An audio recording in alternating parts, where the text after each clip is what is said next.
Have you ever wondered why you keep running into the same walls, even when you've outgrown the old room? Why the same patterns, procrastinating, overthinking, avoiding, second-guessing, seem to pull you back in, even after all the work you've done? You set new goals. You make powerful decisions. You tell yourself with conviction, "This time, I'm ready." And for a while, maybe things change. But then, quietly, subtly, the tide turns. Motivation fades. Resistance creeps in. You begin to delay, to doubt, to distract.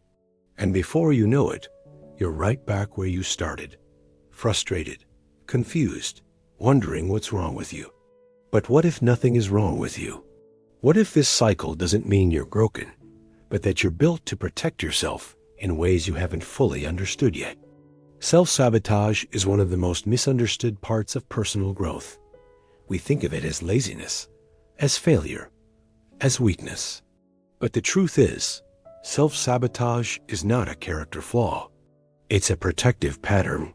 It's a strategy your nervous system created a long time ago, not to harm you, but to keep you safe, to avoid risk, to avoid rejection, to stay inside what's familiar, even if it's uncomfortable. And until you name the pattern, you can't change it. Until you see the root, you'll keep trimming branches. What if your self-sabotage isn't a problem to punish, but a message to decode? What if every time you procrastinate, your body is whispering, "I'm scared of being seen"? What if every time you bail on your own goals, it's because a younger version of you is terrified of disappointing someone again? What if every excuse is actually a wound, asking for your attention? Because the truth is, the sabotage isn't the enemy. Denying it is. You can't mindset your way out of a nervous system stuck in protection mode. You can't out-hustle the parts of you that believe your worth is conditional. You have to slow down. Listen. Meet your resistance with curiosity instead of shame. And most importantly, begin the work of unlearning the beliefs that tell you you have to earn your way into wholeness. In this episode, we'll explore 5 powerful and often hidden ways that self-sabotage shows up in your life. These aren't just generic tips or surface-level habits. These are deep internal patterns, ways you might unknowingly block your own growth, dim your own light, and delay your own freedom, not because you want to, but because a part of you still believes it's safer that way. We're going to unpack each one, not to judge, but to liberate. Because once you see the pattern, you're no longer powerless to it. Once you hear the hidden voice behind the sabotage, you can choose to respond with a wiser one. You can learn to move not from fear, but from alignment, from truth, from wholeness. So if you've ever felt stuck, not because of what's happening outside you, but because of what's repeating within, this episode is for you. Not to shame you, not to fix you, but to remind you that you're not behind.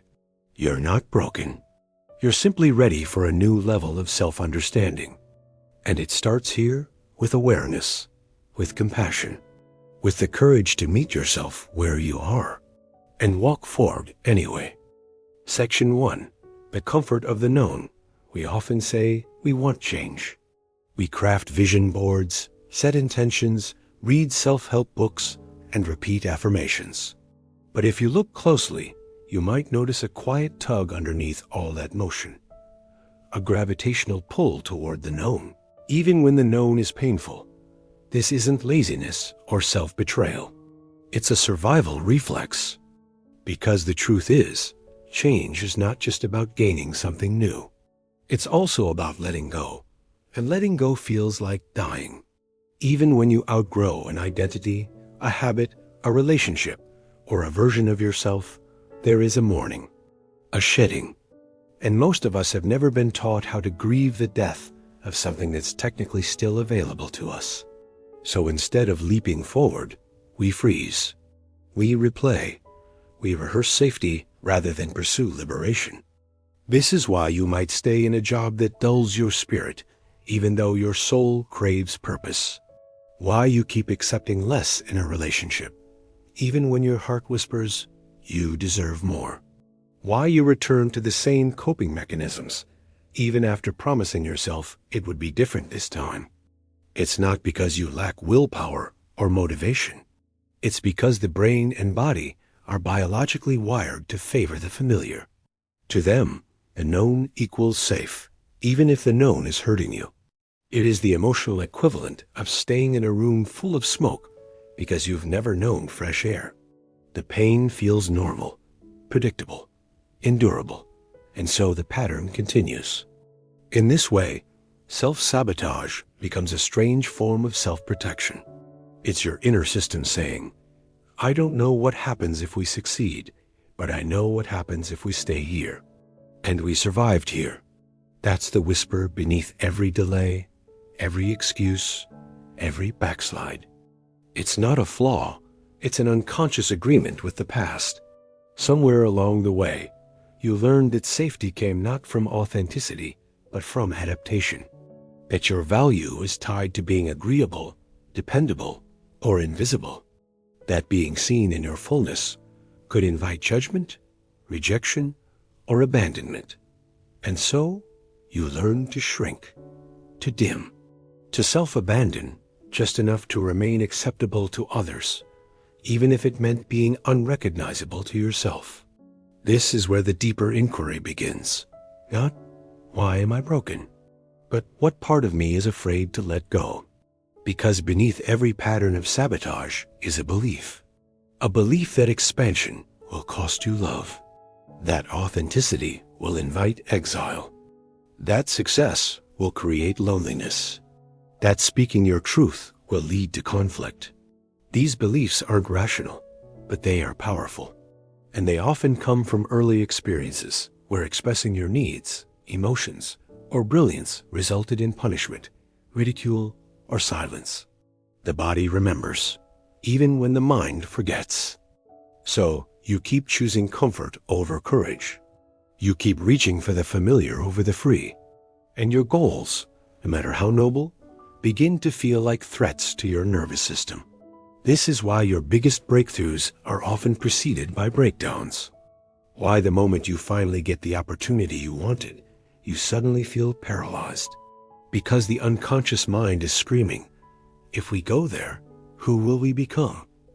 Who will still love us? What will we lose? This is where real transformation begins, in the willingness to face these fears with presence instead of performance. To ask, what illusion of safety am I trading for a life of alignment? What identity am I clinging to that no longer reflects who I am becoming? And am I willing to release the familiar pain in exchange for unfamiliar freedom? The grieving is real. It's not just the loss of what you leave behind. It's the loss of who you thought you had to be in order to be safe. You might cry not because you're sad, but because you're shedding skin. Because you're finally refusing to carry someone else's version of success. Because you're choosing your voice, your rhythm, your truth, even when it makes others uncomfortable. That kind of grief is sacred.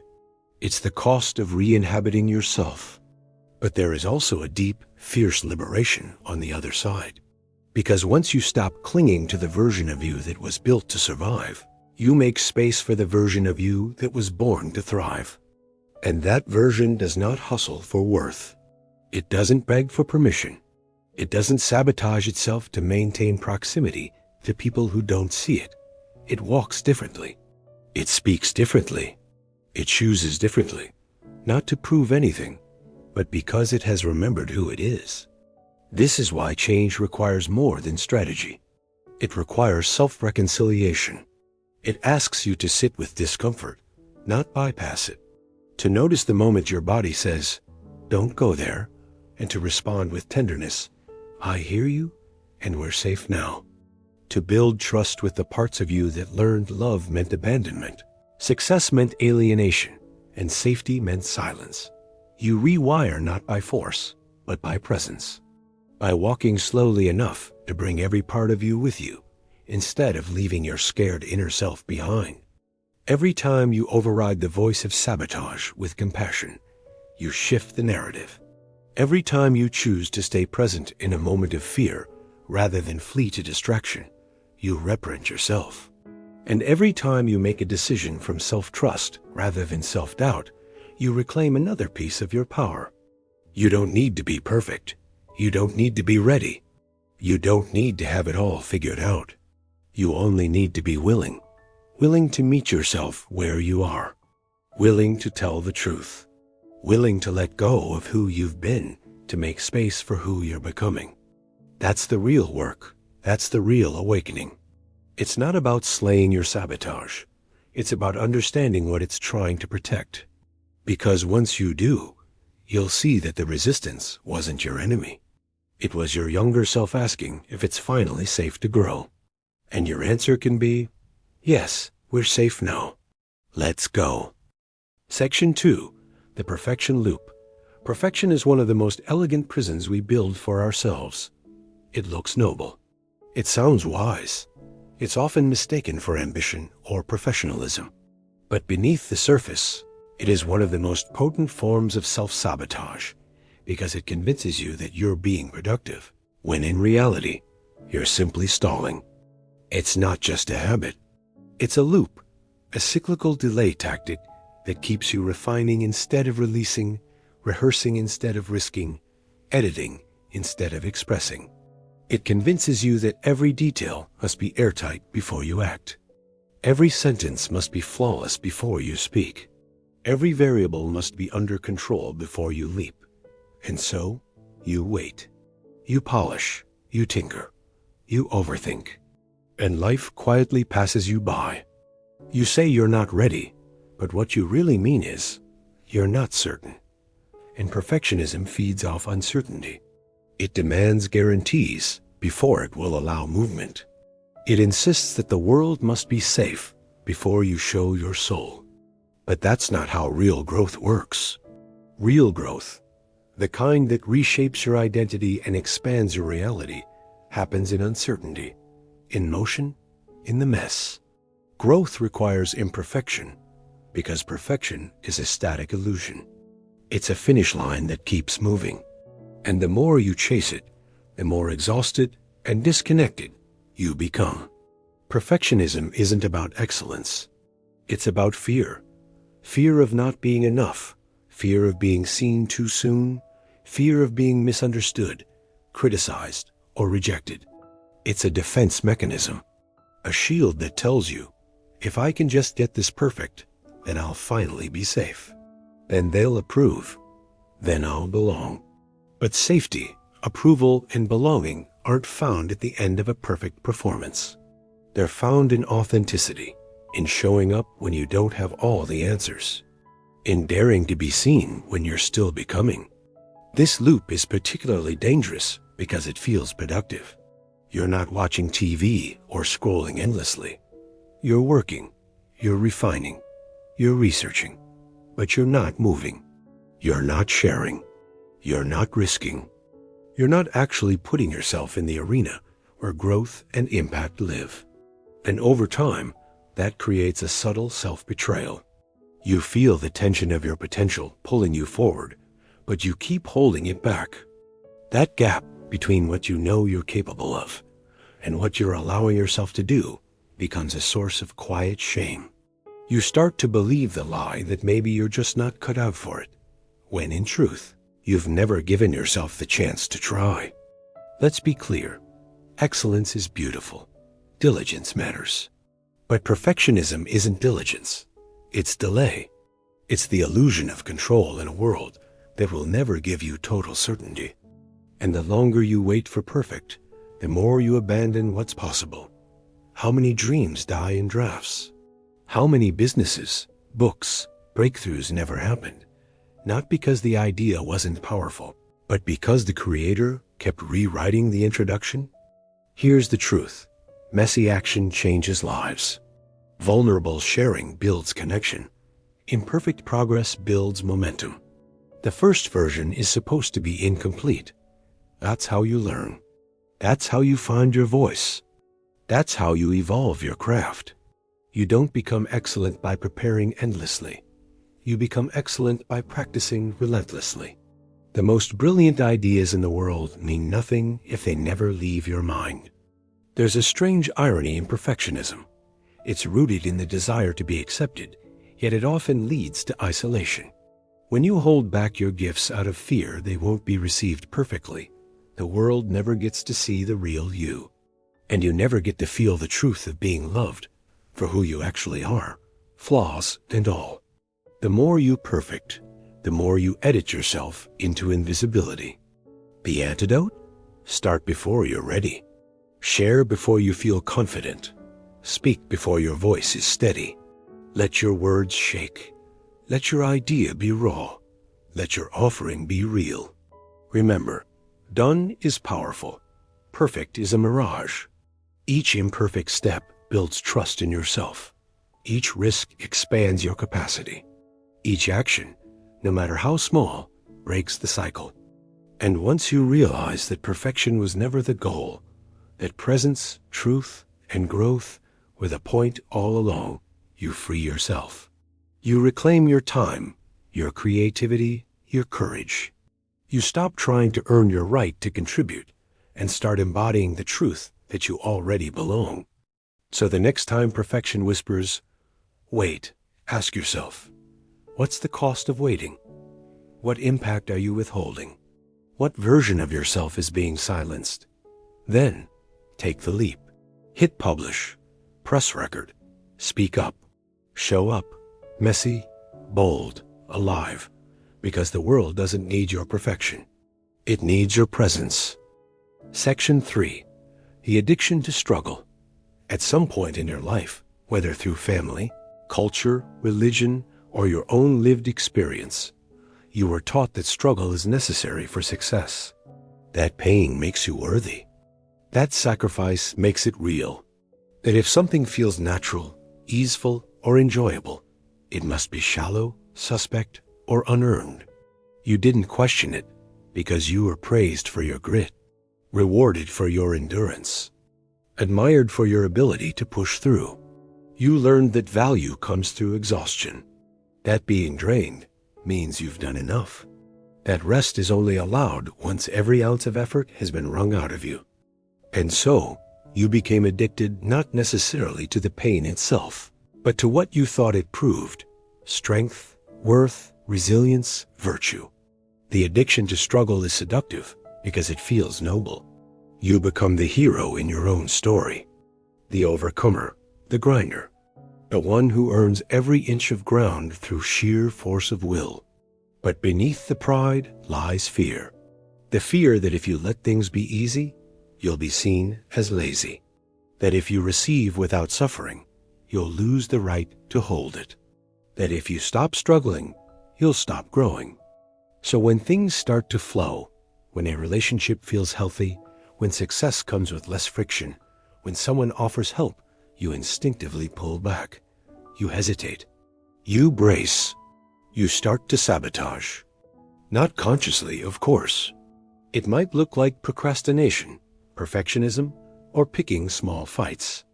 It might look like taking on too much, dragging your feet, or convincing yourself you're not ready yet. You make simple things complicated. You turn harmony into noise. You create chaos in calm waters. Not because you want to suffer, but because suffering feels safer than peace. This addiction often has roots in childhood. Maybe you grew up in a home where love was inconsistent, but crisis brought connection. Maybe you saw your parents constantly hustle, equating rest with laziness. Maybe your achievements were only acknowledged when they came with visible sacrifice. So now, as an adult, you recreate those conditions without realizing it. You seek struggle not because it's enjoyable, but because it's familiar. And familiarity, even when it's painful, can feel more comforting than change. But what if that narrative is outdated? What if success doesn't have to be synonymous with suffering? What if flow isn't a fluke, but a sign that you're finally aligned with your purpose, your values, your energy? What if the real work is learning to trust peace, to stop equating ease with emptiness, to stop glorifying burnout as proof of dedication, The belief that things must be hard to be meaningful keeps you stuck in cycles that drain your spirit. You chase challenge for the sake of challenge, not because it's required, but because you've been conditioned to see ease as a weakness. But growth isn't measured by how much you can endure. It's measured by how well you can evolve. And evolution, at its highest, doesn't have to scream. It can whisper. It can unfold gently. It can arrive without trauma. Healing your addiction to struggle begins with awareness. It begins when you notice your resistance to receiving, when you question why rest makes you anxious, when you recognize the part of you that doesn't feel safe unless you're fixing something.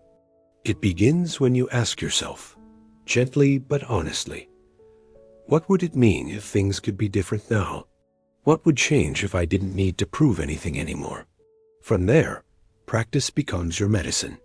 You practice choosing the simpler path without guilt. You practice saying yes to support. You practice slowing down when your impulse is to accelerate. You practice letting yourself feel good without apology, without sabotage. And when your nervous system screams that it's too easy, too soon, too much, you breathe. You remind yourself, it's safe to let it be good. It's safe to let it be soft. It's safe to let it be simple.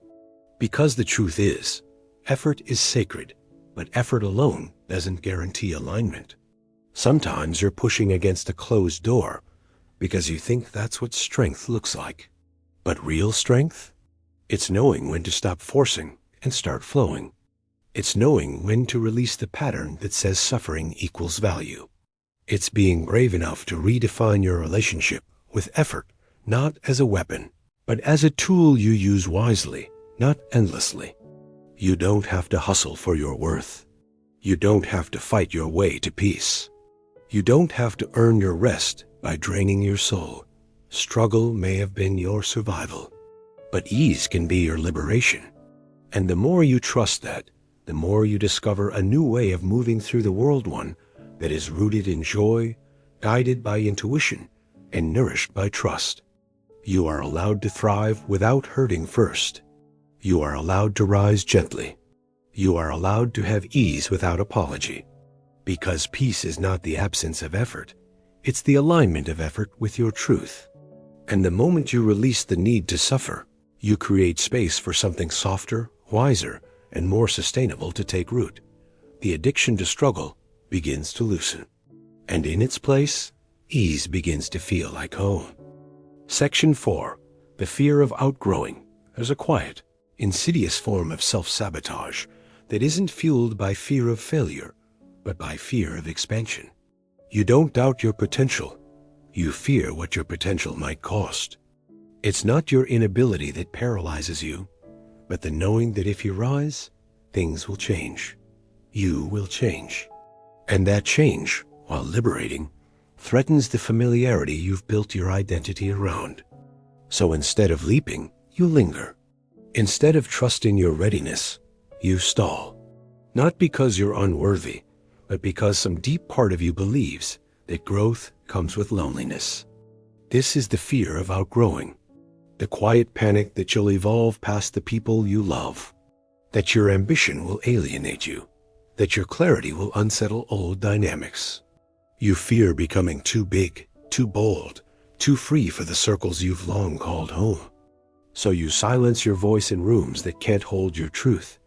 You minimize your dreams to stay digestible. You hesitate to choose joy over obligation, peace over people-pleasing, alignment over approval. Not because you lack direction, but because the direction you feel called toward might not include everyone you started with.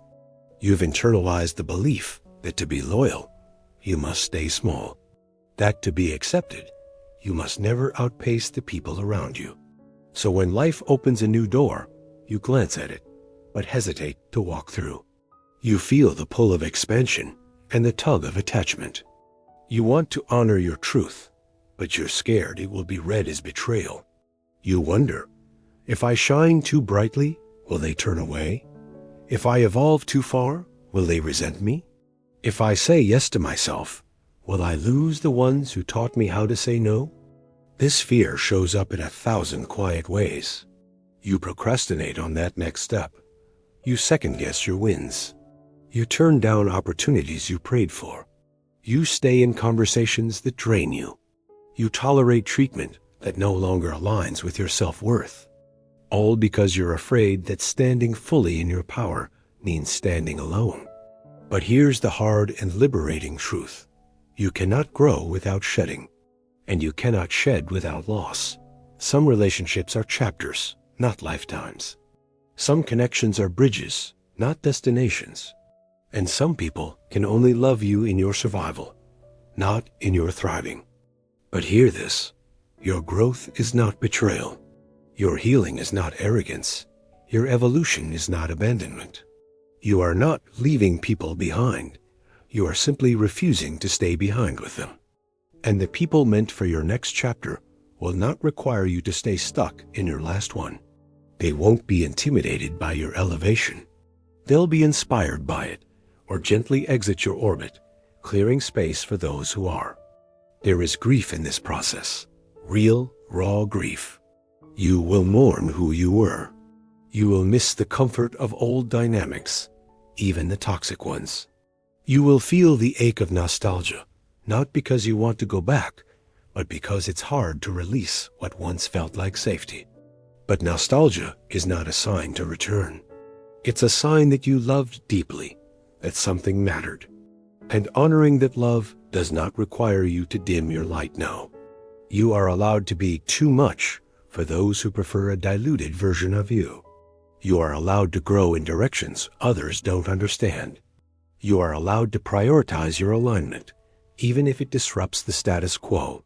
You are allowed to evolve out of relationships, environments, and even identities that no longer reflect your becoming. Because what's the cost of staying small? Of biting your tongue to protect someone else's fragility? Of clipping your own wings just to match the pace of those too afraid to fly? What happens to your soul when you chronically deny its pull? You become resentful, disconnected, dimmed. You perform instead of live. You comply instead of create. You survive instead of thrive. But there's another way, a braver way, a quieter kind of courage that says, I love you, and I must still choose me. A grace-filled strength that lets others feel what they need to feel while you take the next step anyway. Because you no longer require unanimous approval to grow. You no longer need permission to unfold. You no longer confuse loyalty with self-abandonment. Yes, you may walk alone for a season, but in doing so, you make room for resonance. You open space for the friends who speak your new language, the mentors who honor your pace, the partners who hold your evolution with reverence, the community that mirrors back not just who you were, but who you are now and who you're becoming. Let this be your reminder. You are not too much. You are finally honoring how much you are. You are not selfish. You are self-remembering. You are not heartless. You are healing. And healing requires that you stop building your identity around what others need from you and start building it around what your soul longs to express through you. You do not have to shrink to be loved. You do not have to abandon your truth to feel belonging. You do not have to apologize for your becoming, because those who are meant for you will meet you in your expansion, not just in your comfort. So stand tall in your becoming. Speak with the voice that once trembled. Move toward the vision that keeps returning. Let yourself grow, fully, unapologetically, beautifully. Not just because you can, but because you must. Your future is waiting for you to stop negotiating with your past. Let the outgrowing begin. Section 5. The unmet need. Every act of self-sabotage is not a flaw in your character. It's a doorway into your inner world. Beneath the delays, the defenses, and the destructive patterns lies something tender and raw, an unmet need. Most of us are taught to judge the behavior without ever exploring the need that created it. But procrastination doesn't mean you're lazy. It may mean you're overwhelmed, or that deep down, you fear your best effort won't be enough. people-pleasing doesn't mean you lack a spine. It might mean your nervous system learned long ago that belonging is earned by abandoning yourself. Overworking isn't necessarily ambition. Sometimes it's the most socially acceptable way to escape stillness, because in stillness, you might finally hear the ache you've been trying to avoid. Self-sabotage, in this light, becomes not a sign of weakness, but a signal. A flare shot up from the depths of your being that says, something is misaligned. Something important is being ignored. When we shame ourselves for these behaviors, we miss the message. We reinforce the very patterns we're trying to break. We add another layer of pain atop the original wound. And so the cycle continues. The need remains unmet, the behavior repeats, and the self-blame compounds. But there's another way. A gentler, wiser, more effective way.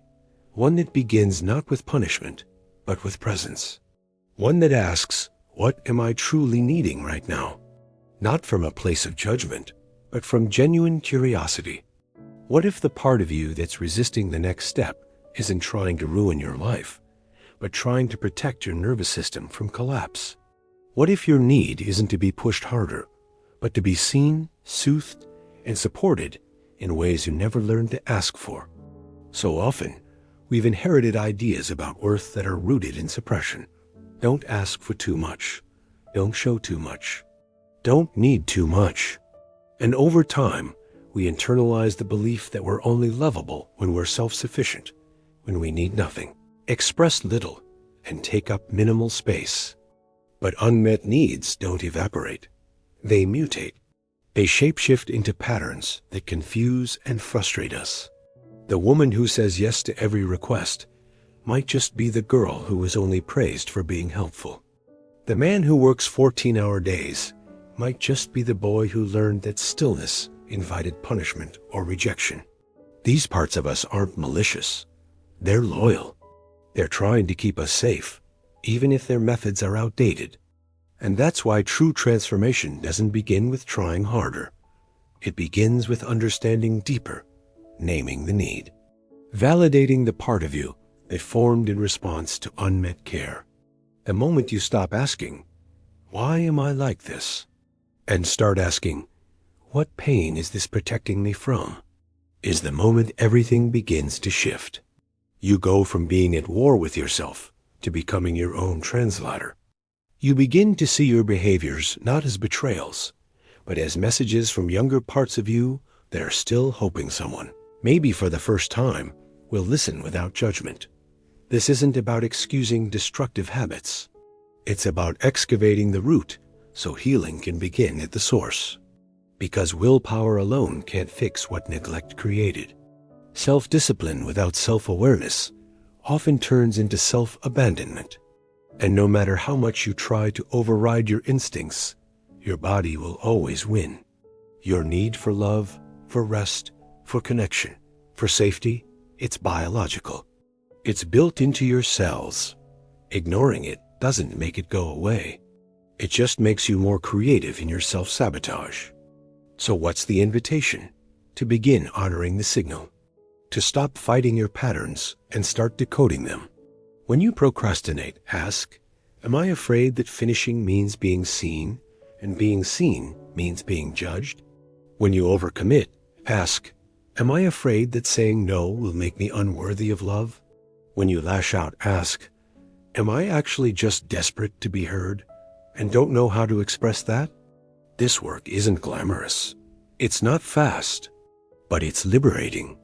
Because the moment you realize your sabotage is an expression of unmet need, you stop seeing yourself as broken and start seeing yourself as brave. Brave enough to admit that you're human. Brave enough to stop pathologizing your pain. Brave enough to say, I need help, or I'm tired, or I'm scared. Brave enough to create new ways of relating to yourself that aren't rooted in shame. That's what self-leadership is. Not controlling yourself better, but knowing yourself deeper. And from that depth, real change begins. Because here's the paradox. The more you meet your needs, the less you need to self-sabotage. The more you learn to pause and listen, the more you discover how much wisdom your so-called weaknesses carry. You start to realize that your nervous system has been trying to speak to you in the only language it knows: behavior. And once you learn to translate that language, you become fluent in your own healing. The question then becomes, are you willing to trade judgment for curiosity? Can you allow yourself to be both a work in progress and a whole person worthy of compassion? Can you stop trying to fix the sabotage low enough to ask what it's trying to teach you? Because underneath every self-sabotaging loop is a part of you that's been waiting, patiently, quietly, sometimes desperately, to be heard.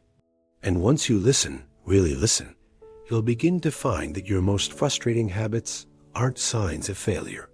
They're invitations to come home to yourself.